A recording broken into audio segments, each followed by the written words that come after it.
Ever wondered how to craft a compelling self-introduction that leaves a lasting impression? Well, hold that thought.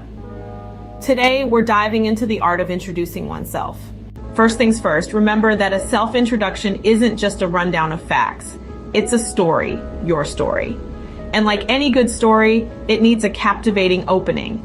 Think of something that will hook your listeners from the get-go. This could be a unique personal detail, a fun fact, or a brief anecdote that reveals something about who you are. Once you've got their attention, it's time to move on to the body of your introduction. This is where you share key details about your background, your interests, and your goals.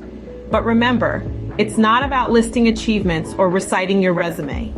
Instead, focus on the experiences and passions that have shaped you.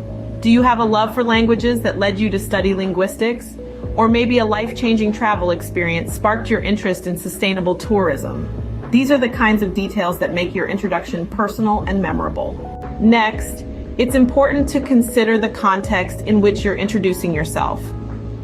Are you at a job interview, a networking event, or a casual social gathering?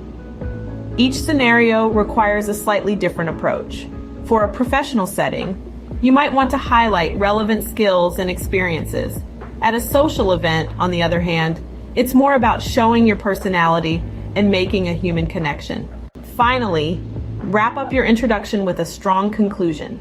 This could be a statement that summarizes who you are, a question that opens up a conversation, or a forward-looking remark about your future goals.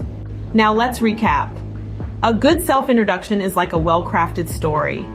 It starts with a hook, includes personal and relevant details, considers the context, and ends with a strong conclusion. It's about showcasing who you are, not just what you've done. Remember, the goal of a self-introduction isn't just to inform, but to engage, to connect, and to leave a lasting impression. So next time you're asked to introduce yourself, don't just say your name and what you do. Tell your story. Because in the end, we are all storytellers, and every introduction is an opportunity to share a little bit more of our own unique narrative.